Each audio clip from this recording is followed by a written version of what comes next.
Hey guys, and welcome back to another video on Lumber Capital Log Yard. One of the easiest to install and also the best looking, in my opinion, wood sidings out there is board and batten. Just the classic board and batten. It looks amazing on anything. It's hard to screw up, and you know what? We've waited so many years to side this building. We're slowly just siding all of the buildings on our property, and this summer, this is the project. And Grandpa's been hard at it for quite a few weeks, just kind of slow going, but it's looking more and more amazing every single day, and I wanted to share it with you guys here because he's been working hard at it and he has a lot to say. So without further ado, let's jump straight into it.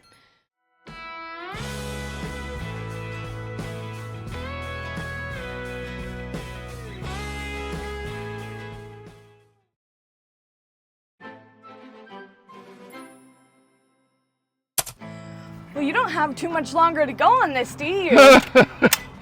I hope not. But I hope you measure 10 times and hopefully only cut once, you know, because the problem is, here, just a minute, let me put this on.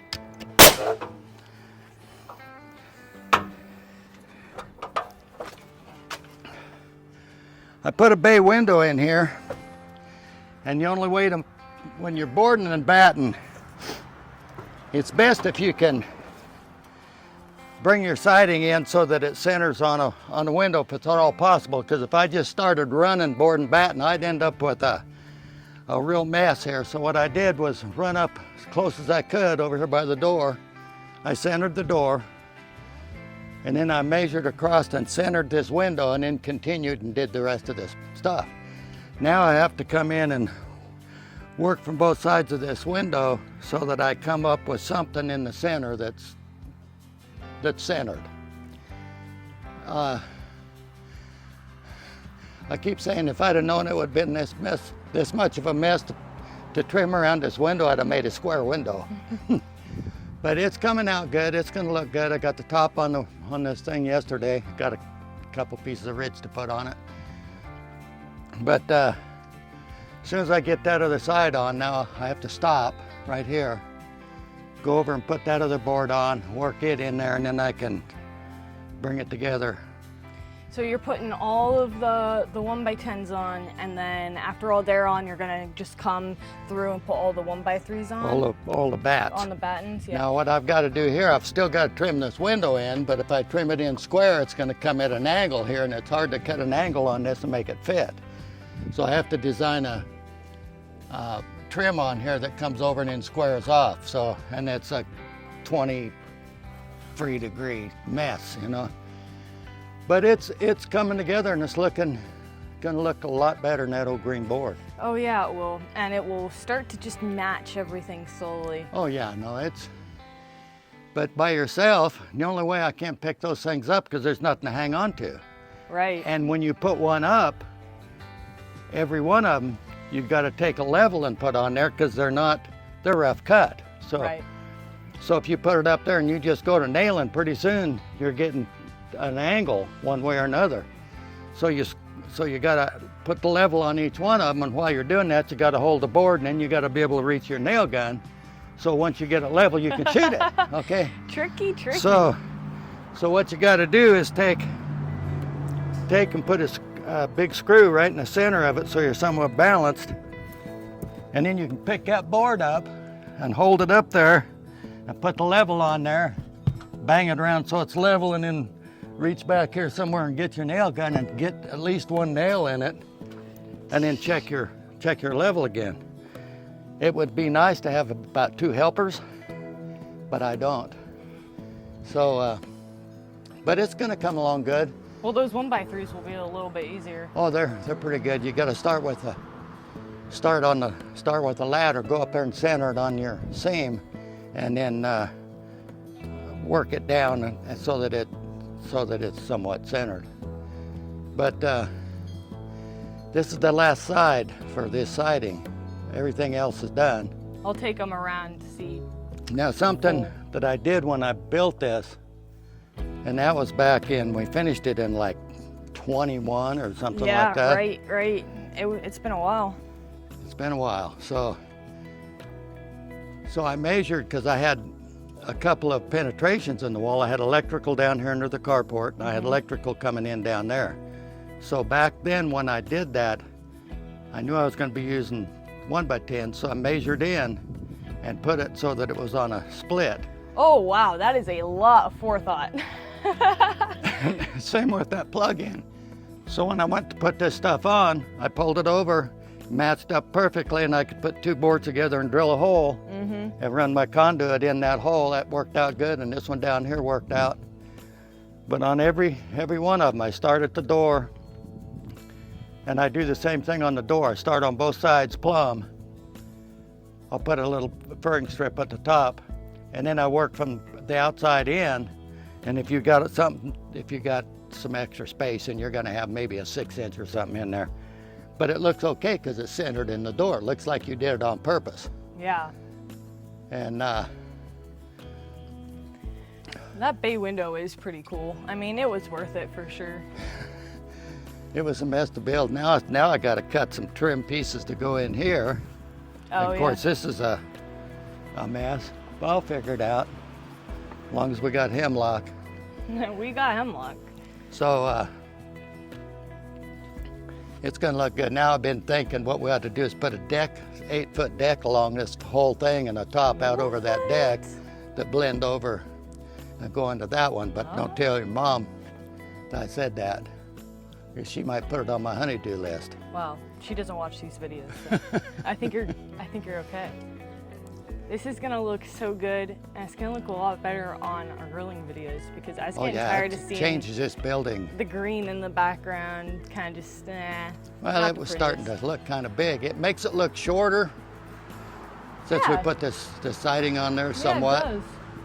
I wonder why. You know, it's definitely light, and you're just leaving it like this. We're not gonna stain it. We're just leaving it right like this, aren't we?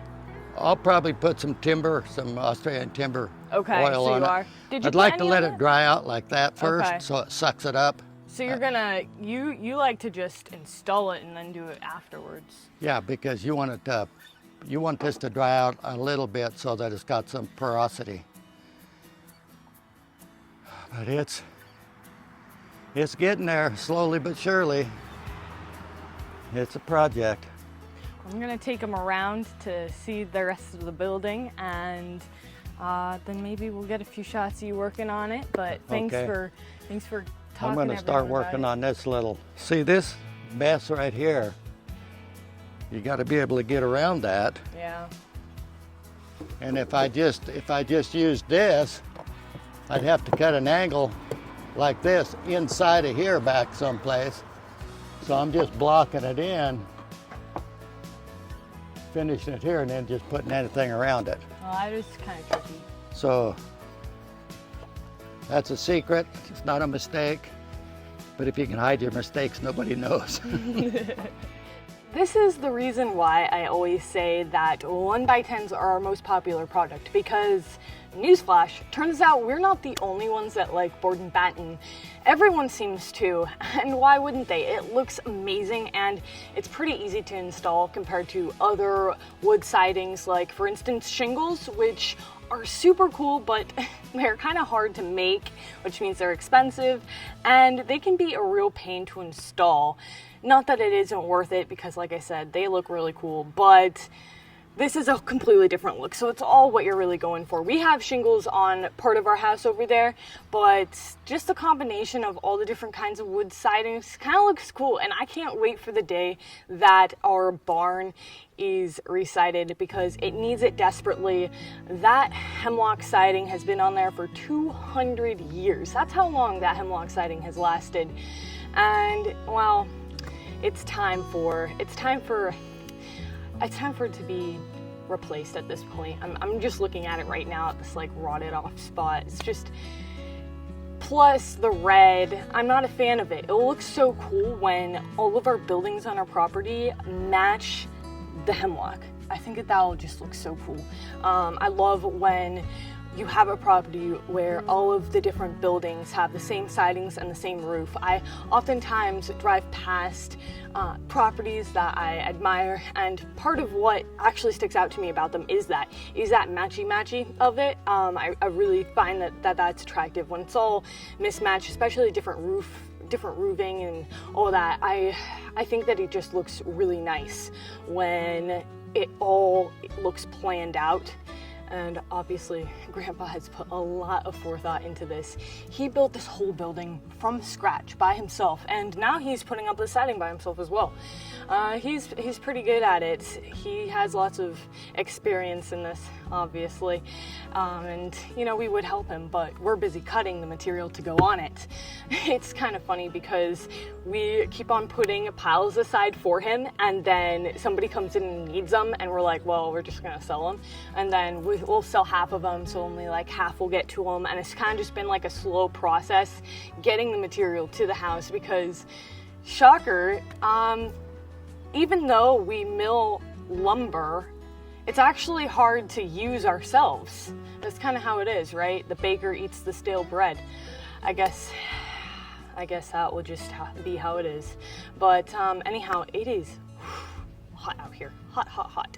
Let's go get some iced coffee. I am really impressed at how good this coffee is when you actually make it iced. I've been enjoying it iced the past couple weeks, and it's delicious. I mean, it's way better than Starbucks or whatever. And so yeah, just enjoy some with me right now, because it's been a hot day at the mill, and I drink it all day while I'm running the mill, and then I come home and drink a little bit more. But the thing about this coffee is it's so unique. Like, you're not going to find it anywhere but in our store, lumbercapital.shop. We have it there. It's uniquely roasted down in Florida by one of our good friends who is, what should I use? He's an artist, I think.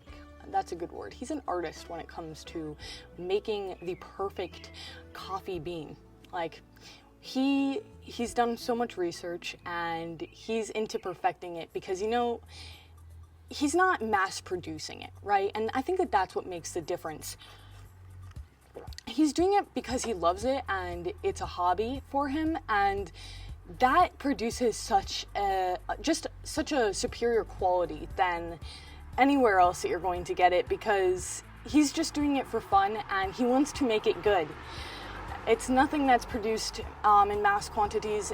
He does it in small batches, and I just have to say, boy, does it make a difference. So cheers to him and all of his coffee knowledge, because I certainly enjoy his coffee every single day. And you can too by visiting our shop at lumbercapital.shop. We have it there. We have multiple different flavors. I'd try all of them. I love all of them. The Costa Rican one is my favorite, but they're all really good, and really there's a coffee out there for everyone. So try it and let us know what you think. That's it for today's video, everyone. I hope that you enjoyed. If you did, make sure to give it a thumbs up and subscribe to the channel if you haven't already. We're almost to 200,000 subscribers. Help us get there by subscribing if you haven't. But other than that, we'll see you back here next time. Bye.